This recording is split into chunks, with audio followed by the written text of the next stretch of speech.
जी नमस्कार। तो दोस्तों आज की इस वीडियो में हम लोग बात करेंगे, एक अलग ही प्रश्न है जो कि बहुत इम्पोर्टेंट है और ये MHD 13 है। ठीक है। तो हिंदी उपन्यास का अर्थ एवं स्वरूप को स्पष्ट करते हुए उसकी लेखन परंपरा पर प्रकाश डालने के लिए क्वेश्चन पूछा जा सकता है।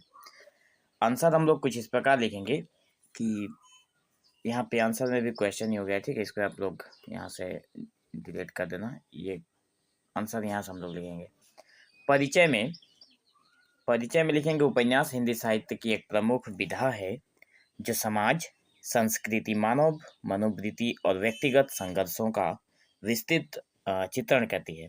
उपन्यास न केवल मनोरंजन का साधन है बल्कि यह समाज के विभिन्न पहलुओं पर भी गहन दृष्टि प्रदान करती है।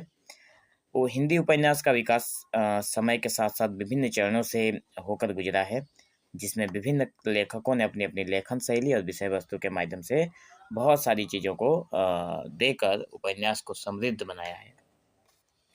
हिंदी उपन्यास का अगर हम लोग अर्थ जाने तो बताया गया है कि उपन्यास शब्द संस्कृत के उपन्यास से लिया गया है और जिसका अर्थ है कथा या कहानी। हिंदी उपन्यास एक लंबी गद्य रचना है, मतलब बहुत लंबी है, जिसमें पात्रों का जो जीवन है, उनके संघर्ष हैं, सामाजिक जो उस समय की जो परिवेश है, जिस समय में उपन्यास लिखी जा रही है, उस समय की मानसिक विकास क्या है, इन सारी चीज़ों का वर्णन करता है हमारा उपन्यास, चाहे कोई भी उपन्यास हो।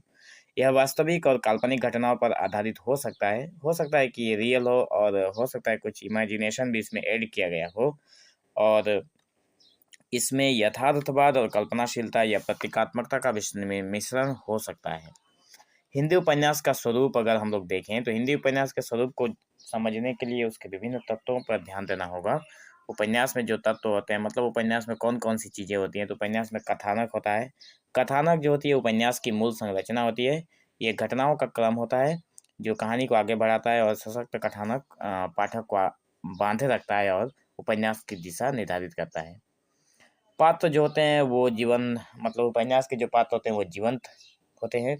मुख्य पात्र, सहायक पात्र, विरोधी पात्र, विविधता, मतलब बहुत सारी चीज़ें उसमें दिखाई देती है।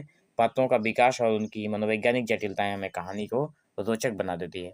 समय और स्थान की बात करें तो उपन्यास में जो समय और काल जो समय होता है, जो जगह होती है, ये सारी चीज़ें बहुत महत्वपूर्ण होता है। ये कहानी के परिवेश को स्थापित करता है और घटनाओं की पृष्ठभूमि को स्पष्ट कराती है। भाषा शैली हो जो होती है वो मतलब बहुत सरल होती है, स्पष्ट होती है और शैली की विविधता उपन्यास को प्रभावी बना देती है। यह पाठक को कथा में गहराई से डूबने में मदद करती है। विषय वस्तु में क्या होता है कि मुख्य विषय या संदेश होता है। हमारे उस उपन्यास को पढ़ने के बाद आपको कुछ अलग सीखने को मिलेगा, ऐसा कुछ संदेश होता है।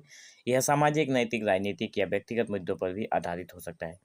हिंदी उपन्यास की लेखन की जो परंपरा है, अगर हम उसकी बात करें तो हिंदी उपन्यास की लेखन परंपरा का विकास विभिन्न साहित्यिक आंदोलन और सामाजिक परिवर्तनों के साथ हुआ। बहुत सारे साहित्य में बदलाव हुए, आंदोलन हुए और समाज में परिवर्तन हुए। उसी के साथ साथ उसकी लेखन परंपरा भी धीरे धीरे शुरुआत में आई और इसे मुख्य रूप से निम्नलिखित चरणों में विभाजित किया जा सकता है। प्रारंभिक चरण जो थे 19वीं शताब्दी में, हिंदी उपन्यास का आरंभ 19वीं शताब्दी में ही हुआ था, जब सामाजिक और क्षणिक सुधारों ने हिंदी साहित्य को नई दिशा दी थी। प्रमुख उस समय के हिंदी उपन्यास के लेखक हुए रंगमिश्रा चंद्रकांत, जिसमें एक रंगमिश्रा का जो लिखा हुआ था बाहुबली, जो समाज सुधार और नैतिक मूल्यों पर आधारित उपन्यास है। यथार्थवादी युग, जिसमें प्रारंभिक 20वीं शताब्दी में हुआ, इस युग में उपन्यासों में यथार्थवाद का प्रभाव बढ़ा। लेखक समाज की वास्तविक समस्याओं को उजागर करने लगे। प्रमुख जो लेखक थे वो शिव प्रसाद गुप्ता, मुंशी प्रेमचंद थे। उदाहरण स्वरूप प्रेमचंद का जो गोदान है, जो ग्रामीण भारत की सामाजिक समस्याओं का चित्रण करता है।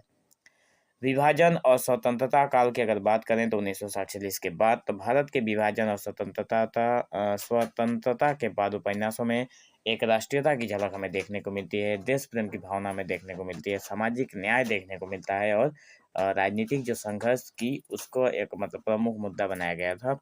तो प्रमुख लेखक जो उस समय के हुए तो नरेश प्रभाकर और मुंशी प्रेमचंद।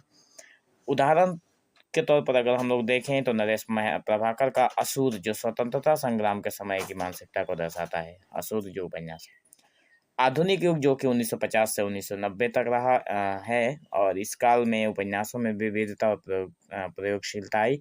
मनोवैज्ञानिक विश्लेषण, अस्तित्ववाद या उपन्यास की संरचना में नए प्रयोग देखने को मिले हैं हमें।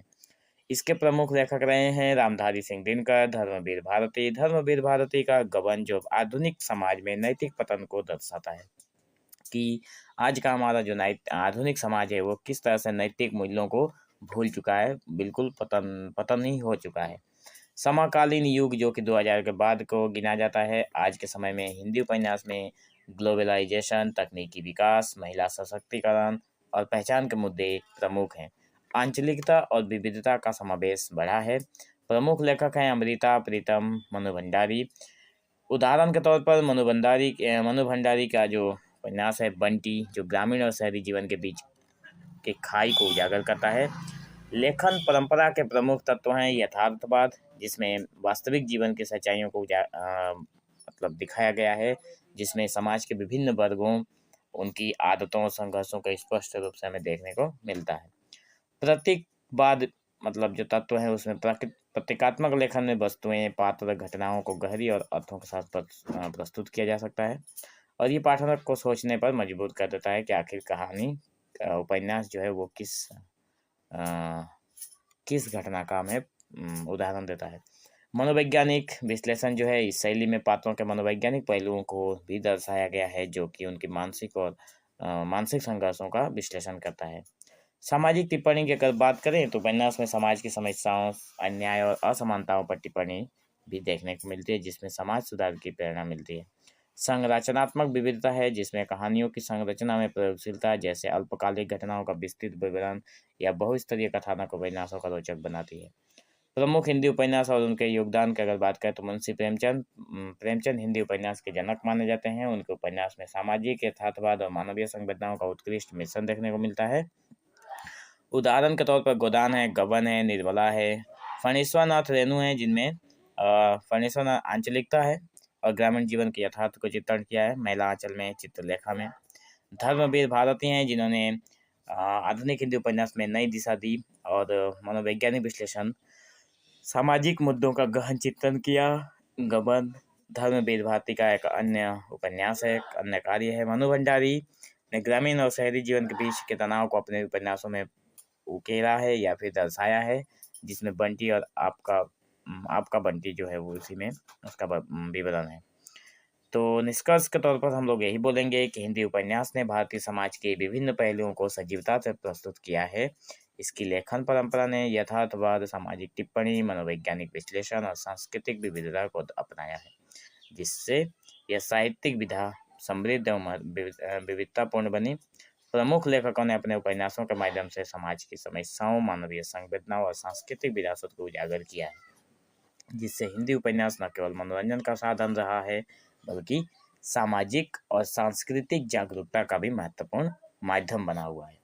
तो हम आशा करते हैं आप लोगों को वीडियो पसंद आया होगा। वीडियो को अंत तक देखने के लिए आप लोगों का बहुत बहुत धन्यवाद।